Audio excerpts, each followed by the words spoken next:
두 번째 영상입니다. 자, 130쪽이 공급 주체라고 되어 있습니다. 자, 공급 주체는 뭐 이미 짐작을 하시겠지만 우리 사회복지 서비스 사회복지 정책의 공급 주체는 정부예요. 정부가 이른바 공공 부분에서 사회복지를 담당하는 비중이 우리나라는 절대적으로 커요. 그렇기 때문에 그 공급에 대해서는 뭐 물론 이제 그 기업이라든가 종교 단체에서 많은 역할을 하기도 하지만 우리나라에서 압도적으로 정부의 역할이 큽니다. 자, 공급의 개념이라고 되어 있는데 밑에 표가 있고요. 표에 뭐 많은 이야기들이 나와 있는데 굳이 이걸 이렇게까지 복잡하게 보실 이유는 없을 것 같아요. 그래서 그 제가 강의 자료요. 강의 자료 맨 위에 보시면은 공급이라고 되어 있죠.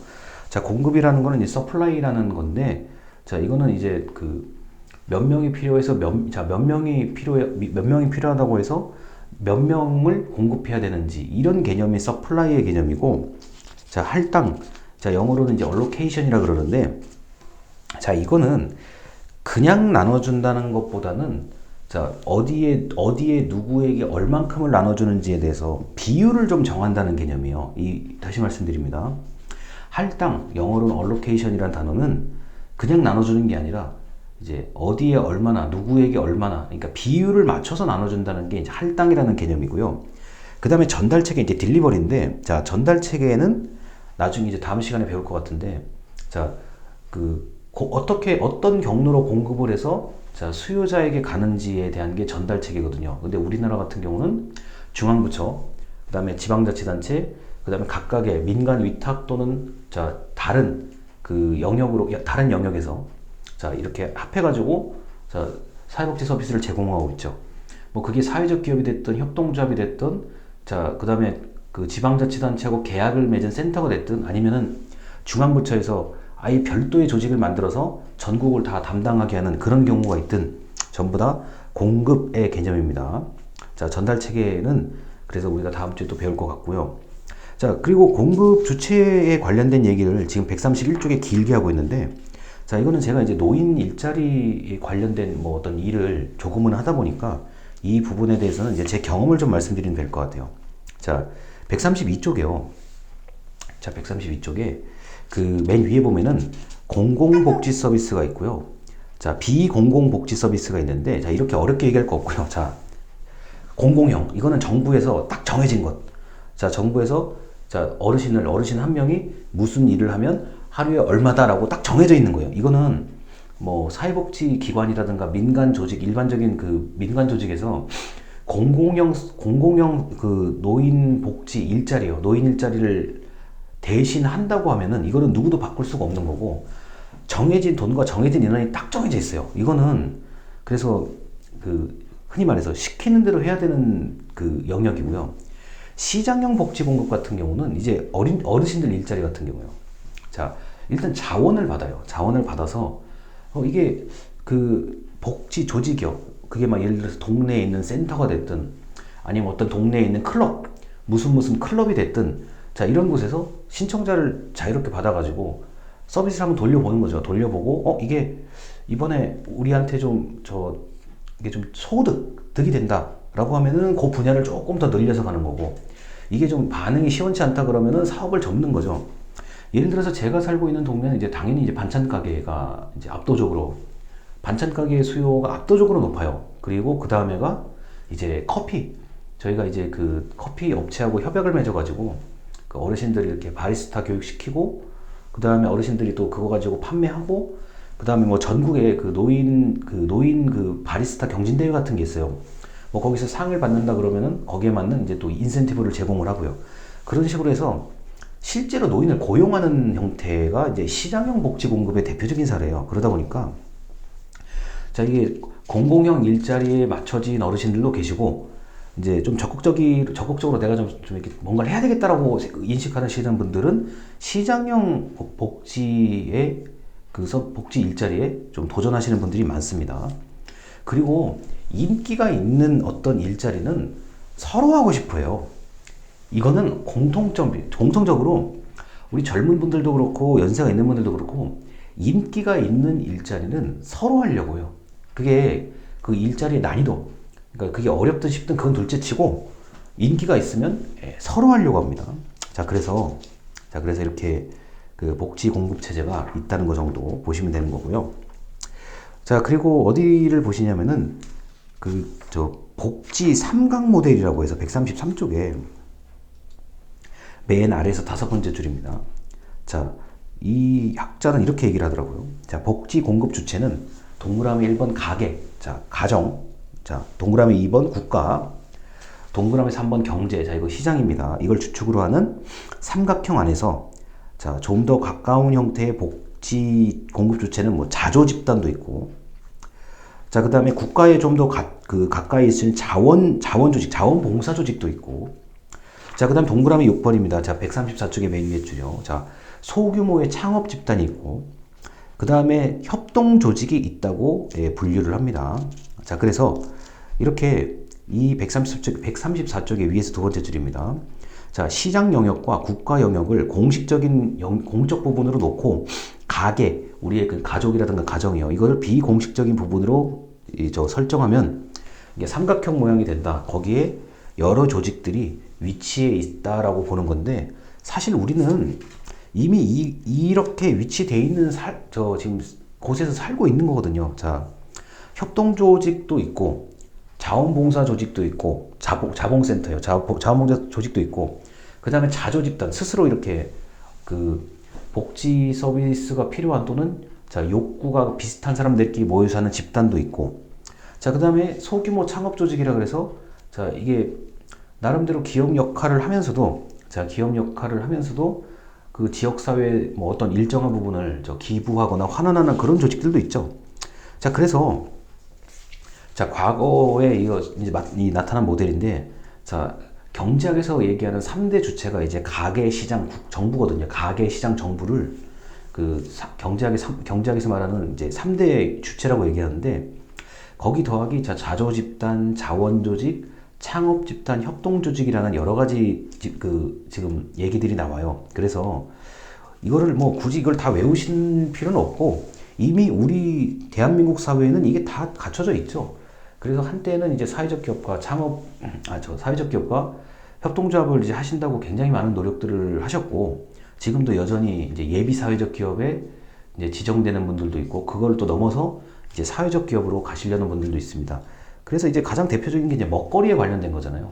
아무래도 이제 그 먹는 게 굉장히 중요한 일이다 보니까 뭐 깨끗한 밥상 뭐 해가지고 어르신들도 좀 돕고 불우이웃을 돕는 것 그런 것도 하면서 그 밥상을 가지고 이제 또 영업 행위를 하는 경우들도 있죠.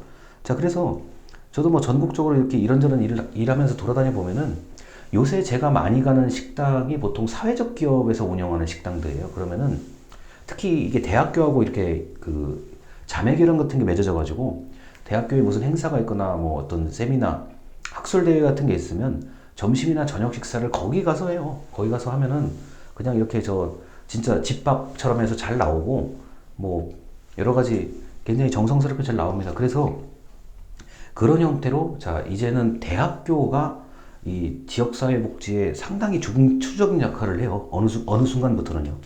그래서 이런 게 있다는 거 정도고요. 자, 그 다음에 이제 복지공급 주체의 4분법 모델이라고 135쪽에 그림 보시면 돼요. 자, 국가는 너무 당연하니까 빼고요. 자, 영리조직은 기업. 자, 그 다음에 자원조직이라고 있는데, 자원조직이 아까 얘기했던 그런 뭐 사회적 기업이라든가 협동조합, 그 다음에 기업, 이런 것들, 그 다음에 그 봉사하는 영역들, 그 다음에 비공식 부분이 이제 가정, 그 다음에 뭐 이웃이라든가 이렇게 어려운 사람들을 돕는 이런 것들이 있을 수가 있겠죠. 자, 그래서 자, 국가, 영리조직, 자원조직, 비공식 부분에 대한 이야기들을 이렇게 이제 말씀을 드립니다. 말씀을 드려서 요런 복지 공급의 4분법 모델이 있다라고 이제 제가 먼저 얘기를 드리고요. 자, 그리고 이제 비공식 부분이라는 얘기가 136쪽부터 굉장히 길게 나오거든요. 그런데 이 136쪽, 137쪽, 138쪽까지 얘기인데요. 여러분, 비공식 부분이라는 거는 일단 눈에 안 보일 수도 있어요. 무슨 말이냐? 정부 기준으로 봤을 때는 이게 마땅히 조직이라고 하기도 뭐하고, 기관이라고 하기도 뭐하고, 뭐 그렇다고 이렇게 항상 꾸준히 활동하는 단체라기도 뭐한 그런 이 영역이거든요. 그런데 없으면 안 돼요. 이게 왜냐면은 137쪽의 아래에서 세 번째 줄입니다. 자, 영어 단어 나오는데 자, 친밀성이라는 단어가 나와요. 자, 그렇기 때문에 비공식 부분이 가진 친밀성 때문에 자, 이게 아무래도 그 딱딱한 서비스라든가 그 다음에 공식적인 그런 부분이 공식적인 자, 주체들이 못하는 그 내용들을 친밀성을 가지고 좀 더 예, 그 수요자 그 다음에 그 필요로 하는 사람에게 다가간다는 얘기죠. 그리고 이제 자발성의 영역이 굉장히 커요. 그래서 138쪽까지 보면은 친밀성과 자발성의 영역이 큰데 이게 그 저희 동네 제가 이제 활동하는 동네 기준으로 보면은 이런 게 있어요. 가끔 우리 저 일하시는 분들 이제 주민들이 이게 정부 이제 공무원들이 말하기가 좀 어렵거나 불편한 내용을 주민이 내가 그 사람 아니까 내가 잘 얘기해 볼게요 해가지고 뭐 전화를 하던가 카카오톡으로 가든가 아니면은 정말 가까우면 직접 찾아가든가 이렇게 해서 좀 그 딱딱할 수 있는 얘기를 부드럽게 분위기를 바꾸는 역할들이 비공식 부분인 것 같아요. 제가 보기에는. 그리고 뭐 예를 들어서 이게 자칫 잘못하면 오해가 생기거나 갈등이 생길 수 있는데 이런 자발성과 친밀성을 동원한 이게 그리고 그 동네에 일단 오래 살아야 돼요. 제가 보기에는 그 동네 주민이 그 동네에서 좀 그래도 오래 살고 이게 주변 사람들하고 이렇게 좀 화기애애하게 지낼 수 있는 분들이 이제 가서 설득을 하면은 거의 백발백중 다 잘 돼요. 근데 이걸 이제 강요할 수 없는 건데 이제 가끔은 너무 모르시는 분들이 이걸 이제 해달라는 식으로 강요를 하는데 그거는 제가 볼 때는 좀 잘못된 것 같고 이게 그 정부하고 이게 주민센터 기준으로 봤을 때 주민센터하고 일반 그 동에 사는 주민들 사이에 그 나름대로의 역할을 하는 사람들이 있어요. 근데 그게 이제 뭐 어떤 이권을 얻으려는 것도 아니고 뭐 본인이 이제 뭐 흔히 말해서 잘난 척 하려는 것도 아니고 그렇게 할 수 있는 사람들이 있거든요. 그래서 그러니까 예를 들어서 뭐 제가 사는 동네도 얼핏 봤을 때 제가 20명 정도가 이 일을 할 수 있는 것 같아요. 그러면은 그게 뭐 보통 통장님이 뭐 해당되기도 하는데 뭐 통장님이라든가 뭐 주민자치위원이라든가 또는 저 방의협의회라고 있고요. 의용소방대라고 있습니다. 이런 활동을 하시는 분들. 그 다음에 체육회. 자, 체육회가 또 존재감이 굉장히 크죠. 요런 분들이 이제 그 지역사회에서 비공식 부분의 역할을 하는 거죠. 그러다 보니까 이제 그 지역사회의 나름대로의 리더라고 얘기를 하기도 해요. 그래서 이제 제가 이제 항상 어르신들이나 그런 역할을 하시는 분들한테 이제 지역사회의 리더라고 저는 표현을 합니다. 그래서 흔히 예전에 썼던 표현인데 오피니언 리더라고 얘기하죠. 오피니언 리더는 그 지역사회의 여론을 잘 형성할 수도 있고 수렴할 수도 있고 조정 중개할 수 있는 역할도 하기 때문에 오피니언 리더가 누군지를 잘 봐야 되거든요. 정부는. 하지만 이게 뭐 기본적인 서비스를 제공하고 정책을 추진하기도 바쁘기 때문에 이거를 잘 파악하기가 쉽지는 않죠. 하지만 특정 구청이나 특정 시청에 오래 계셨던 공무원 같은 경우는 이게 저절로 파악이 되죠. 한 10년 이상 근무하시면 누가 이렇게 주민 중에서 누가 이렇게 잘 이렇게 움직이는지가 그냥 보여요. 그거는. 그러다 보니까 뭐 예를 들어서 제가 살고 있는 지역 같은 경우는 이렇게 만약에 이렇게 지역사회 활동 열심히 하시는 분들 다 모으면은 한 250명 정도 되는 것 같아요. 그러면 그 250명이라는 그 분들이 이제 이런저런 비공식 부분의 역할을 하면서 그 지역사회 발전, 그 다음에 또 본인의 어떤 그 뿌듯함을 느끼시는 분들도 많거든요. 그러다 보니까 이분들이 또 결국에는 자원봉사를 해요. 그래서 이 비공식 부분에 대해서는 굉장히 많은 얘기를 할 수가 있는데 제가 느끼기에는 지금 이 영상을 보시는 여러분들도 동네나 지역에서 이미 이 역할을 하고 계실 거라고 저는 봐요. 제가 뭐 여러분들을 저번에 처음 인사드리고 이제 중간고사쯤에 한번 인사를 드릴 텐데 겨우 두 번이잖아요.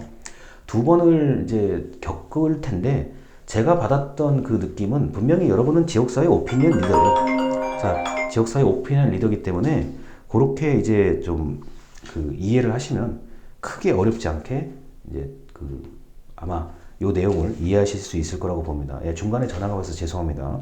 자, 이렇게 해서 138초까지 얘기를 끝냈고요. 이제 다음 영상에 약간 좀 외워야 될 게 있습니다. 그것만 설명드리면은 오늘은 아주 무난하게 끝날 것 같습니다. 영상 여기까지입니다. 감사합니다.